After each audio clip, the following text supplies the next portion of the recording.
On October 9, 2013, in the quiet town of North Conway, New Hampshire, a vibrant young teenager named Abigail Hernandez walked out of school and vanished without a trace. What followed would become one of the most haunting missing persons cases in recent American history. If you're fascinated by real-life mysteries and the pursuit of justice, hit subscribe. The Forensic Files brings you gripping true crime cases that deserve to be heard. Abigail Maria Hernandez, known affectionately as Abby, was just 14 years old. Born on October 12, 1998, in Manchester, New Hampshire, Abby was the youngest daughter of Xenia and Ruben Hernandez. Though her parents divorced during her middle school years, Abby remained close to her older sister Sarah and lived with her mother in North Conway, a picturesque town nestled in the White Mountains. Abby was the kind of person whose presence lingered, bright, athletic, and full of life. Her peers described her as warm, brave, and endlessly curious. She was passionate about the outdoors and an active member of a local wilderness club where she practiced survival skills and deepened her love for nature. Her interests were as diverse as her spirit: art, photography, hiking, and spending time with friends. She had just started her freshman year of high school and had begun dating a boy named Jimmy. Life was unfolding with promise. But then came that fall afternoon, October 9th, 2013. It was a typical school day, and Abby had plans.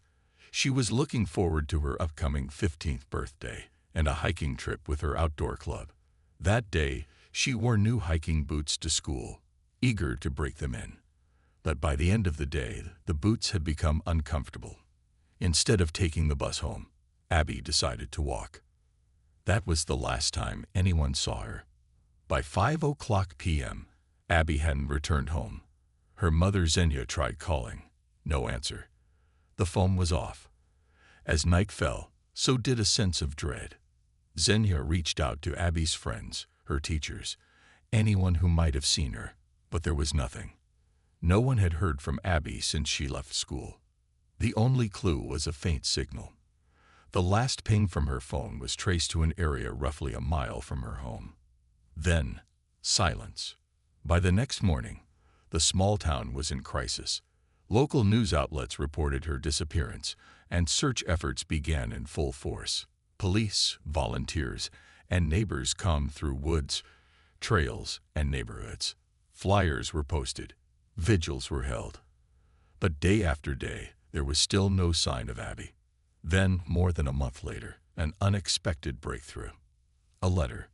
It arrived at her mother's home, handwritten and postmarked from a distant location. The letter was from Abby. In it, she assured her family she was alive, healthy, and being treated well, but she couldn't say where she was. The message was brief, cryptic, and ended with a chilling line: "Dreams come true." For the Hernandez family, it was a flicker of hope amid overwhelming darkness. But questions remained. Where was Abby? Who had her? And why? Stay with us as we uncover the harrowing truth behind Abigail Hernandez's disappearance and the disturbing secrets that eventually came to light. The letter from Abby Hernandez had brought a momentary wave of relief, but it also deepened the mystery.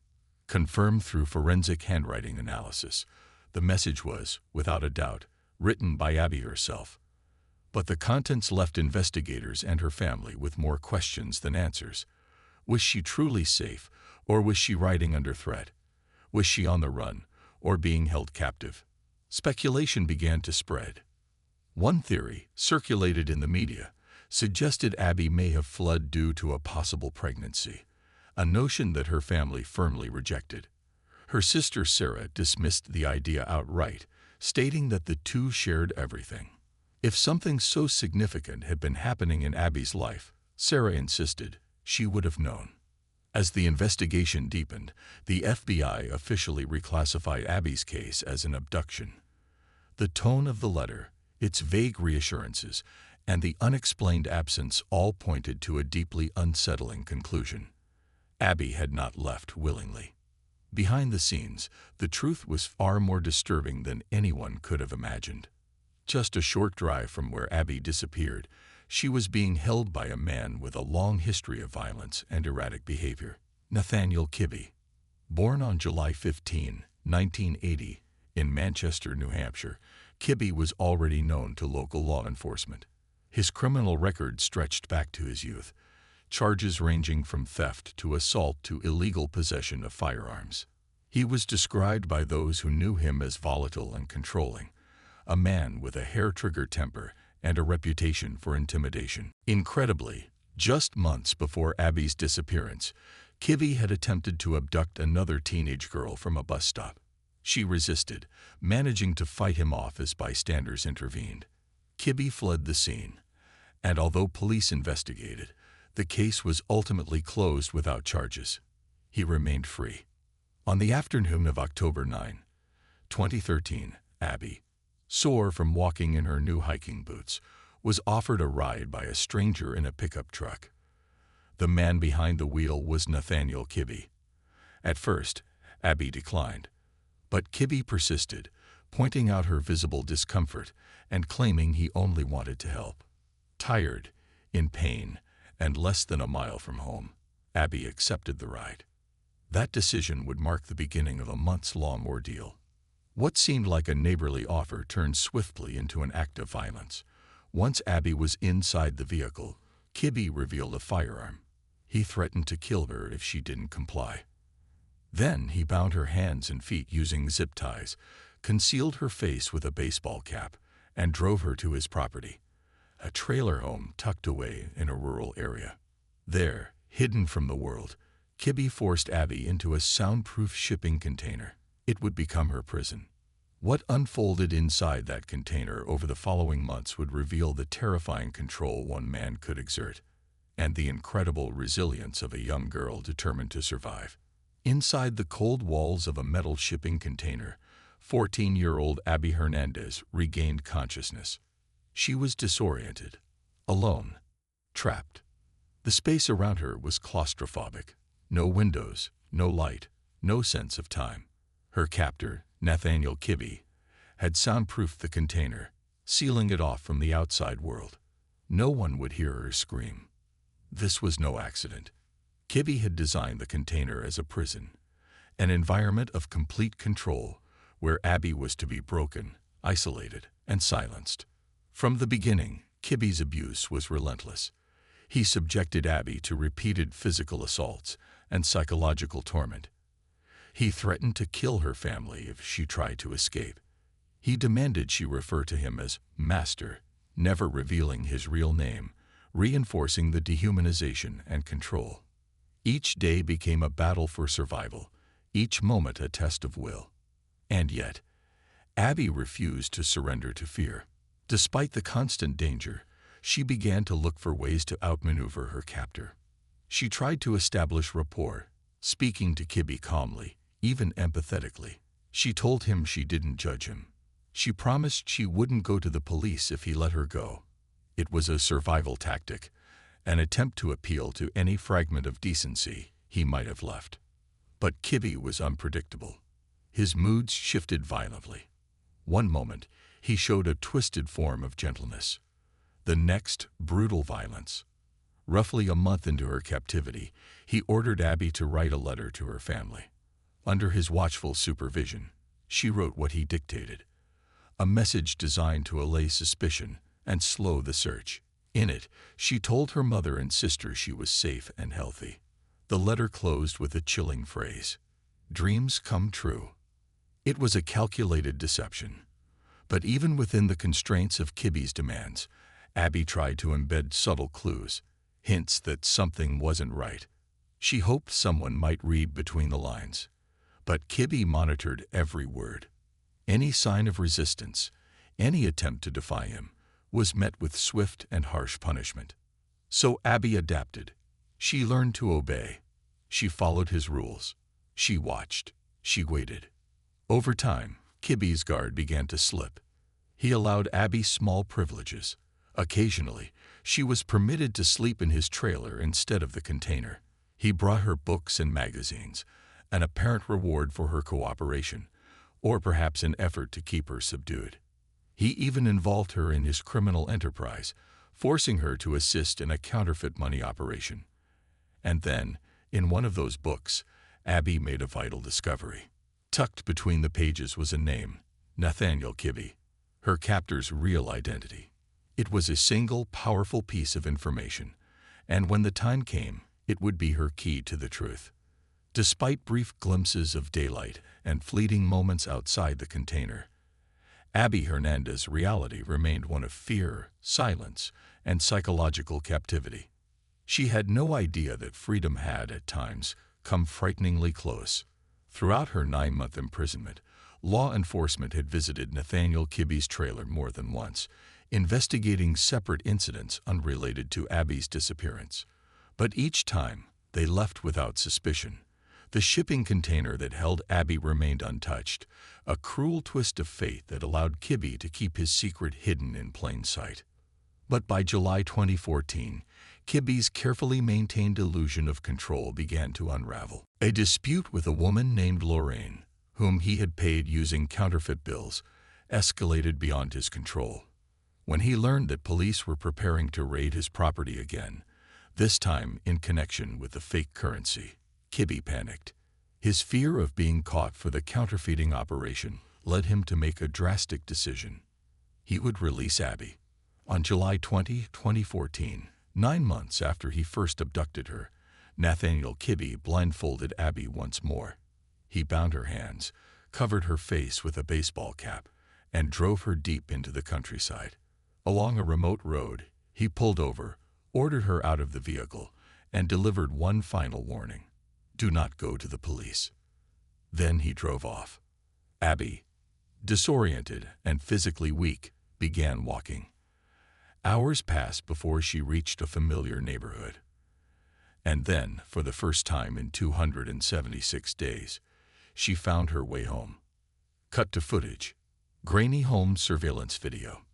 A figure approaches the front porch. The door swings open. The Hernandez family's home surveillance system captured the moment of Abby's return. Her mother, Xenia, was on the phone when she saw her daughter's face. The device clattered to the floor as she rushed to embrace Abby, her voice breaking into sobs of disbelief and relief. There in the doorway, mother and daughter clung to each other, overcome by the emotion of a reunion they had once feared would never come. But even in the safety of her home, Abby was not yet free from the grip of trauma. Haunted by Kibbe's threats, she hesitated to tell the full truth.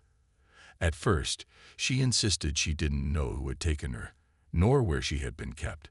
The fear was still too great, fear that Kibbe might come after her, or worse, harm her family. Over the days that followed, the weight of silence began to break. With the gentle encouragement of her mother and the reassurance of investigators, Abby finally found her voice. She revealed everything: Kibbe's name, a description of his vehicle, the trailer, and the shipping container that had served as her prison. She gave law enforcement the information they had been missing for nearly a year. On July 28, 2014, just 8 days after Abby's return, Nathaniel Kibbe was arrested outside his trailer in Gorham, New Hampshire. He did not resist, and though he denied any involvement, the evidence told a different story. Inside the container, police uncovered the proof they needed: strands of Abby's hair, traces of her blood, broken fingernails, items of clothing. The forensic evidence aligned precisely with Abby's account, leaving no room for doubt. Nathaniel Kibbe's secret was no longer hidden. After months of investigative work and a growing mountain of forensic evidence, the legal process began to unfold. Nathaniel Kibbe's trial commenced in December 2014. From the outset, the case gripped the public's attention. The sheer brutality of the crime and the survival of a young girl in the face of it stunned the community and drew national media coverage. Shortly after his arrest, in a move that sparked immediate backlash, Kibbe's attorney filed a motion requesting his release on bail. Shockingly, the court approved the motion. The decision ignited public outrage, with many questioning how someone accused of such a heinous crime could be allowed temporary freedom. That release, however, was short-lived. As investigators continued to piece together Abby's harrowing ordeal, the evidence against Kibbe became insurmountable. He was swiftly rearrested, and prosecutors prepared for a trial that promised to be long and painful for all involved. But instead of proceeding to a full trial, Kibbe eventually accepted a plea deal. He pled guilty to multiple charges, including kidnapping, sexual assault, criminal threatening, and crimes connected to his counterfeit money operation. The plea spared Abby from the trauma of having to relive the details of her captivity in open court. In May 2016, Nathaniel Kibbe was sentenced to 90 years in prison, with no possibility of parole for the first 45 years. The courtroom, filled with reporters, supporters, and members of the Hernandez family, fell silent as the sentence was delivered. Abby, now older and stronger, chose to face her abductor one final time. In a composed and powerful statement, she told Kibbe that she forgave him, not for his sake, but for her own healing. She spoke of the clarity the experience had given her, the deeper love she now felt for her family, and the strength she discovered within herself. Her mother, Xenia, also addressed the court, sharing a mixture of hatred for the man who had caused her family such pain and profound gratitude that her daughter was alive. She thanked law enforcement, the community, and Abby herself for their strength and perseverance. Abigail Hernandez's story is one of survival against impossible odds. Her resilience in the face of prolonged terror and her courage to speak out and confront her abuser left a deep impression on all who followed the case.